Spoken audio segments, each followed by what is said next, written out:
Not many can. A lot of people see the point.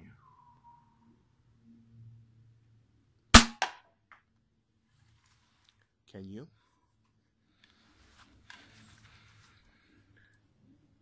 Vertebrae Type AR. Possibly one of the most accurate blasters ever built.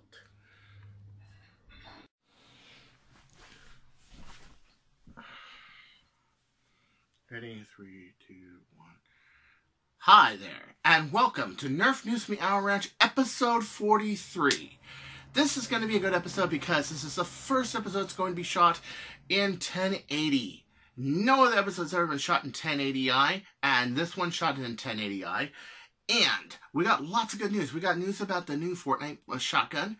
We got news about a heat hail and a new pigeon that is going to be one piece. It's going to be really cool. Some other news about people using gun terminology. This and that. Some people re-gluing darts and making them better. No more of this non-flesh rivet crap with worker. Plus, one of the funniest brouhahas out of Singapore I've seen in years. Oh my gosh, this is going to be a great show. We're looking really sharp today. I mean, grab your first bottle of bourbon for the week, as I am going to right now, you know, and sit here and pour yourself a drink. Because this is going to be a really good show. Yes, it is. So this week, the ADL is out. It's going to be a really cool blaster. And of course, people have been reviewing it. Jared Guinness had all of the Fortnite blasters. All of them, every single one. And so does Drac, apparently, because he's been doing a lot of reviews on them and everything. So he took this baby out. He range tested it and chronographed it. He said it's like he had 2-year-old batteries, yes, but the chronograph test was kind of disappointing. Even for low batteries, disappointing. Yeah, this does not look good. 42, 44, 46, 46, and of course these are single fires. Now put in mind, I can understand the whole problem with dead batteries and everything, or lower batteries that have been sitting around or everything, but I still think that the Fortnite blaster is going to be like a 60 foot per second blaster, a 55 foot per second blaster. A lot of the same kind of stuff we've seen with the Star Wars line, which I'm also not very enthused with, because not only are they not very moddable, they don't have very good performance, they don't have really good mod potential. Plus, let's face it, it looks like a big freaking stick of butter, and I really don't like the lines. And this video of Drax really confirmed it, that the lines, they're not straight. They go kind of like that to give it more of a cartoony kind of look. You know, we don't live in Toontown, and I think even the Toontown pistol will look better than this. However, there is hope for the Fortnite series in a way, because the shotgun looks really cool. Thomas Yeo put up this image of the Nerf Fortnite shotgun. It's got these new Mega Darts, which, by the way, they're coming out with a pack of Mega Darts for this as well. It is double your darts. All your Fortnite blasters are double your darts. But this looks really cool. A lot better. I like that. See how the lines are all even? Okay, the shotgun isn't, but that's just design. But you see how the lines are all even on this? Yeah, from here to here. You got this little hook here that looks cool. This whole thing looks cool. Really, if you go to look at the pictures on Nerf ECT, Tom Theo's post, it really is a little bit more like an overgrown Magnus. Instead of 3 rounds, it's 4 rounds. But you know what? Who's to say the Magnus was bad? The Magnus wasn't bad at all. It was actually, the Magnus was, a lot of people liked the Magnus. The larger tube, the longer tube, and the more power. So there could be some modding potential here for Stefan shooters. There could be a lot of potential there. But the other thing, I don't think you can mag it because your magazine's right below where the shotgun grip is. Ooh. Well, okay, I could think of an idea, actually. I could think of an idea. But yeah, and it has some extra dart storage in the back, kind of like your, remember the double barrel shotgun that had extra storage in the back? Yeah, and here are those lovely Fortnite darts, and these ones are painted on the outside, not just colored heads, which is really cool. Another thing, and Drac did a really good review. Another thing that Drac said is that it's painted on one side, but it's not painted on another. Oh, do I hate that. It's like, here's this one experimental blaster I'm working on with FinLab's Nerf Works right here. It's all painted here. It's not painted, yeah, you know. Oh, we'll get into this in a second. We're going to do some amazing things. Ah, my coupler doesn't go flying out. Ah! I need more drink. Oh, yes. And by the way, it's only a prototype, yes. It's only my prototype, yes. But I'm in talks with Finland Networks to make something that does a little bit more like... yeah, a little bit more available to the customers, having something with a brass coupler and a long barrel and everything else. Not as much volume as this, and well, this gets banned from most wars anyway, except the wars I go to, of course, because I'm all about the darts that go zoom. But this would be a little bit more appropriate for most people that want to get into the 200s without having to know how to make an Ultramatch Fire Strike by ungodly use of epoxy and adhesives and brass and everything else, which would be really cool. I tested his kit. The reviews on my channel where it shoots full-length HARs and you can even pull out the thing and shoot megas. But I'm going a step further with this. Oh yes, and hopefully he'll go with the design. He'll do it, and I'm not charging anything. I just want to be of influence here and make it available a better, you know, a better coupler Nerf pistol that is built on a platform that we all agree should have just been elite. We wish it was. And can shoot really far. It's much easier to do than to try to make one of these. Yeah, for sure. So you'll be seeing more about that pretty soon. I need some more drink. Need some more bourbon. Oh, in case you didn't know, Nerf Crazy Club is now Nerf Leak Lovers. I've seen the name change a couple times, but there it is. And this is the bottom of the Hercules. I don't see a magazine there, and I'm pretty sure if that's ball storage on both sides, and you have, you know, spears that are pressed in like so, I don't think there's any magazine in there. I think the Hercules is actually like a single shot pistol, kind of like what Drac did when he took a big shock and he modded it to shoot to shoot high impact rounds. I think that's the same thing, only they decided to do it differently. And if it is, I think it's bigger than it should be by far. It should be smaller. This big dart storage thing is a bit meh. You know, it's like I can just put balls on top of here. Why not? Why not make something like this?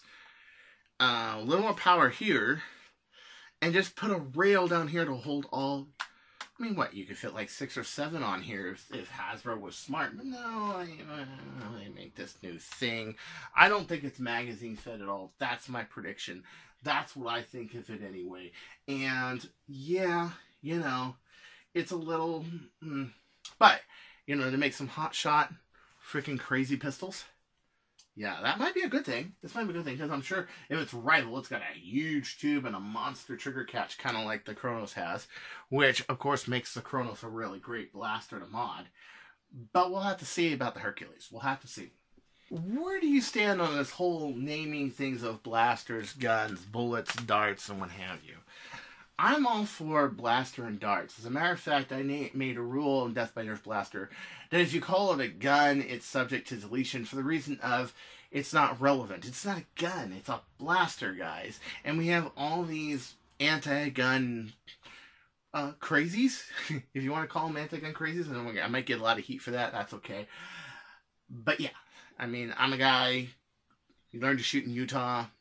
All that stuff. But I believe that guns have a place and blasters have a place. And they are different places. So I kind of like the differentiation in terms. If somebody calls it a gun, especially somebody on the street or in like a toy store, I'm not going to give them any flack. I understand. Okay? That's my thing on it. I'm not going to kick people out of the meat for continually calling it a gun. You know, I'll just tell them to get wise with the terms, but I'll be cool about it. But some people aren't really happy with this whole gun blaster debate. So Misfits of Nerf, Maddie Baker, who is at Nerfers for Autism events, And I can understand that, especially when you got a lot of outside people with it. You got to have a little more acceptance. I get that, you know. Don't be a, your terminology creation is a violation. Don't be a jerk. That's what he's saying. Just don't be a jerk. Don't tell me, oh, you know, it's called blaster. How dare you call it a gun? You know, I can kind of see where that's going. You know, it's on this whole gun and blaster thing. A lot of people are saying as elitist. I'm not. I call it relevance. But then again, a true elitist is a person who really goes like, okay, I understand some people don't get it. You know, it's kind of like, you know, you correct a fool, he's going to feel insulted because you corrected him. You correct a wise man, he's going to feel thankful that you corrected his false logic. Same thing here. That's kind of how I feel about the whole thing. And I feel like it's education. But some people, I see both sides of this argument. And it's an interesting argument. It's one of the big arguments in Nerf right now is the whole gun blaster debate. There's another really interesting debate, and this snafu really hits it off, man. The whole debate of copying, the whole debate of that sort of thing. This is a very interesting situation, however. This is not just somebody who had relatively available product and people were buying it. There was a shortage because it hadn't even come out yet. However, there's a need. And people are getting sick and tired of being stuck with those Omni breaches. I know they are. So, it's like, this next one is comical. It's funny. I know the people at Jet Blasters probably aren't laughing, but I sure as hell am. Hold on a second. Okay, this one was so funny that I actually posted it as an announcement and immediately posted a news article on my channel, Chris Scaramanga Cartaya, in all caps, because this was just so ironic. Okay, let me straighten out a few things before I say this. No, I do not agree with people copying stuff, especially stuff in development and moving on.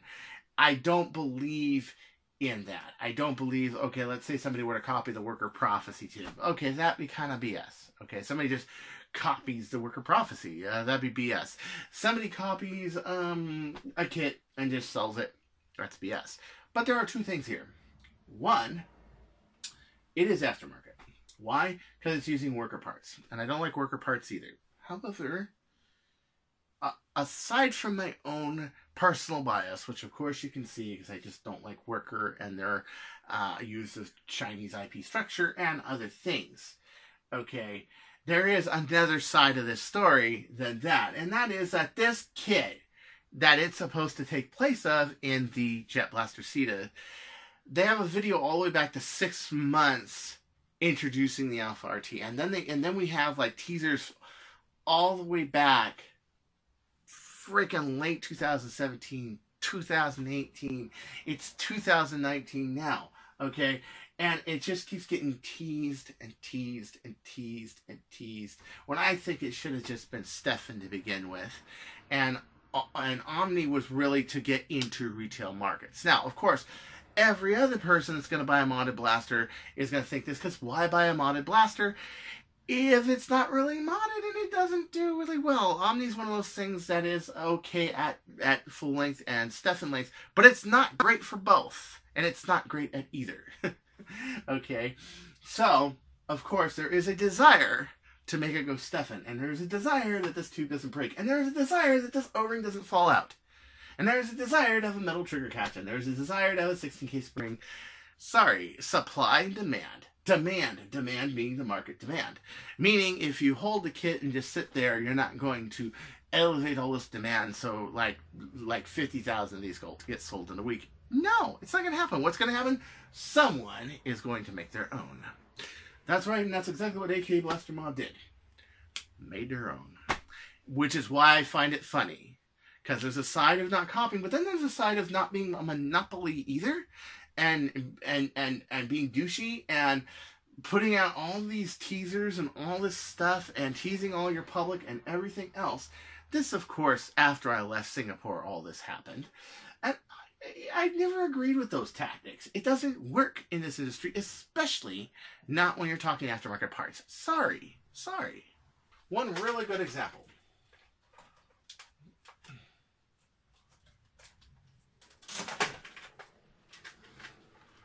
I invented the Chronomag. Sure did. I invented the very first Chronomag. Sure did. However, somebody makes it a different way than me. Somebody makes a different kit than me. Let's say Alpaca XJ. Let's say Easy Nerf. Okay? Do they have a right to? Yeah, absolutely. And you know some of their stuff, Venom Kid, Joshua Church. Does he have a right to? Yes, of course he does. Why? Because not everybody should be stuck with my take on how to mod a Chronos. Because not only is it my supply, which of course I don't make that many blasters. I've got a degenerative depression disease. It's very hard for me to do mass production work.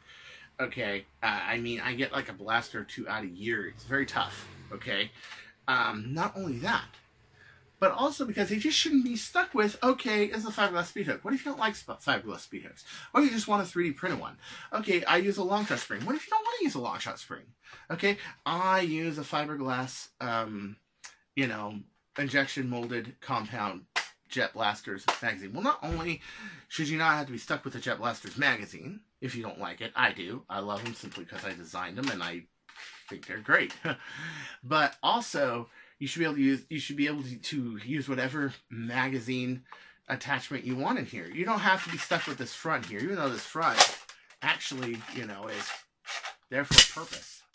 It's there because it's meant to be held either like this, like a grease gun, or this like a carbine. It's not meant to be like one-handed. It's not a retaliator replacement. Okay, so you should have those options.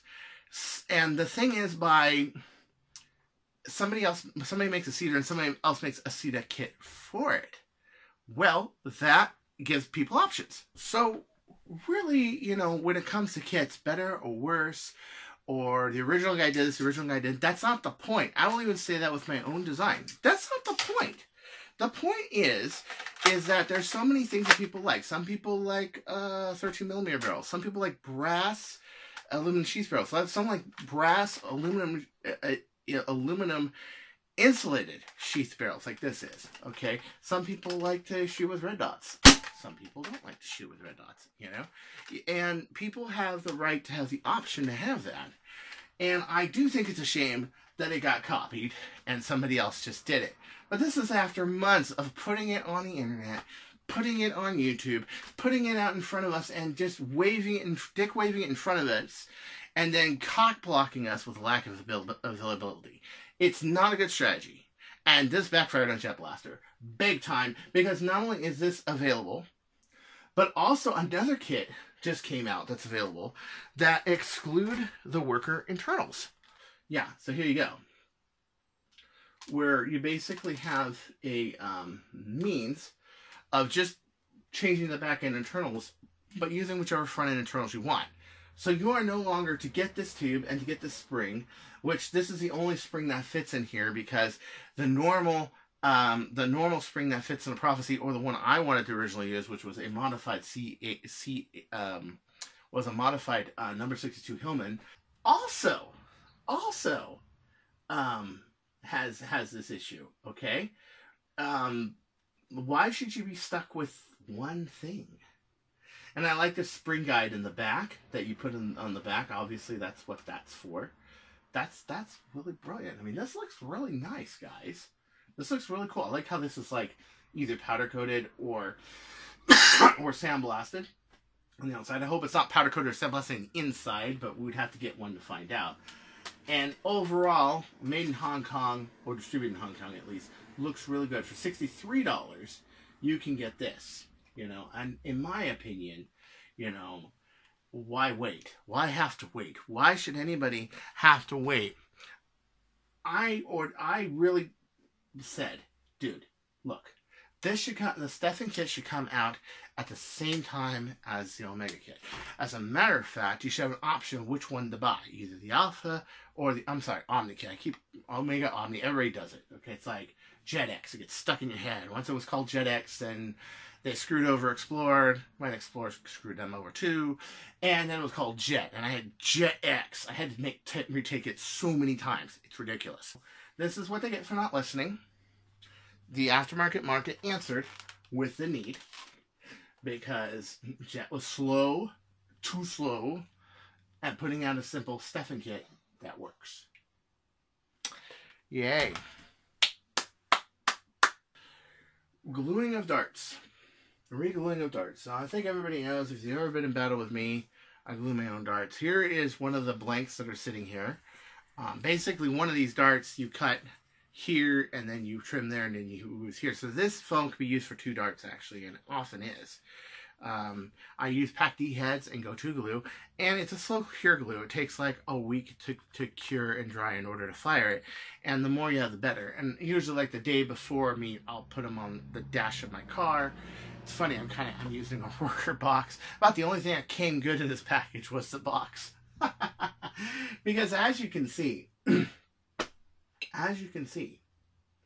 okay, you know, 4 out of 5 made target 100 feet, and 5 of the flesh rivet worker head darts that are re-glued by Bradley Phillips made it. On top of that, his chrono test was 175, 176, 171, 175. With the ones without the gap, that's why I was saying Howard Hughes had it right, no flesh rivets, 192.7, 195, 185.8, 185. Obviously a faster average, obviously less draw. Obviously the dart design is already flat enough head that it's going to go straight. Honestly, it's more durable too. I mean, these things just fall apart. I've seen them blow with barrels, I think especially a brass barrel, which are not really made for, to be honest. But people like me, and I kind of started it, but then also, I can't say I started it, because Singapore, they were doing this for years. And PAC-D has, he's using the PAC-D method of gluing, is where I use Go-To glue. And they've been doing it for years, and he uses the PAC-D method of gluing PAC-D heads, which works really well, which is you use a little bit of rubber cement and then you use some contact cement to glue it. He can probably explain it better than I can. But Alan Turbino, same thing. He's making his own darts too, because he has a number 300 long shot, which, you know, averages around 300 feet per second, but it can go as high as 350.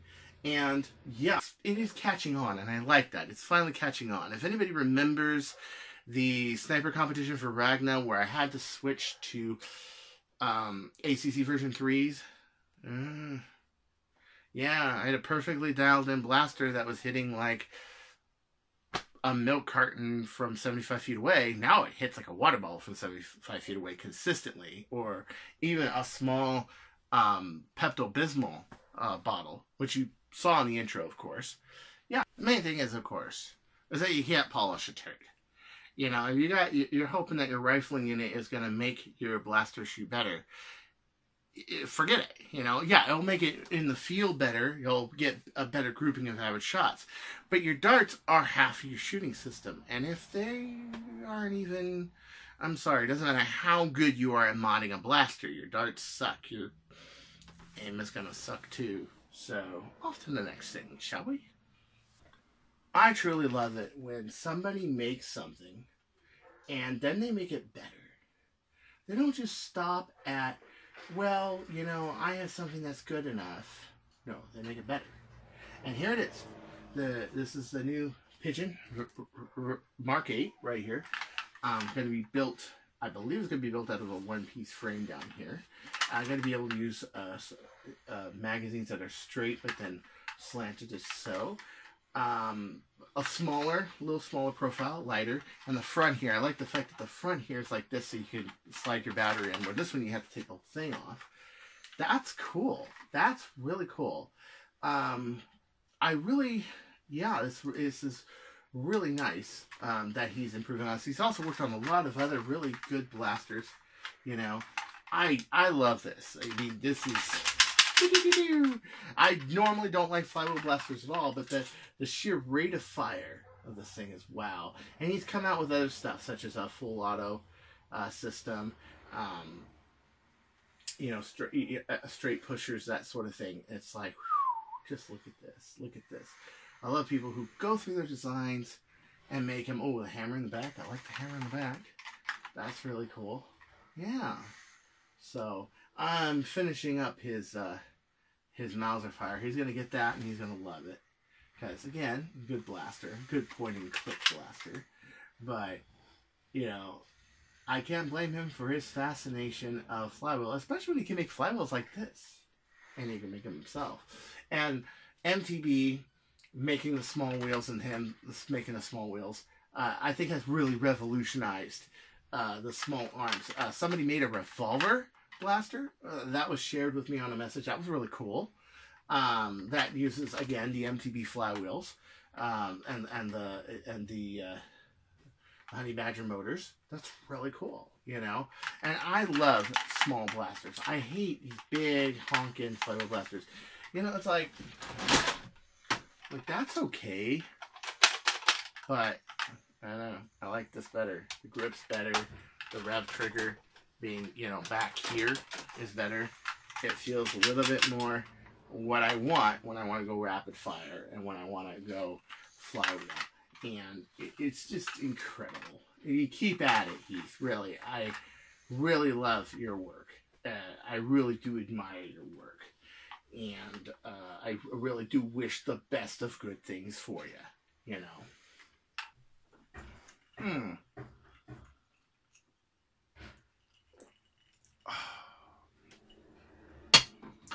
So until next time, this is Chris Cartaya saying, don't you go changing, or I'll find you, and the magic 8-ball will get it. Don't tempt me, don't tempt me, don't tempt me! Ah!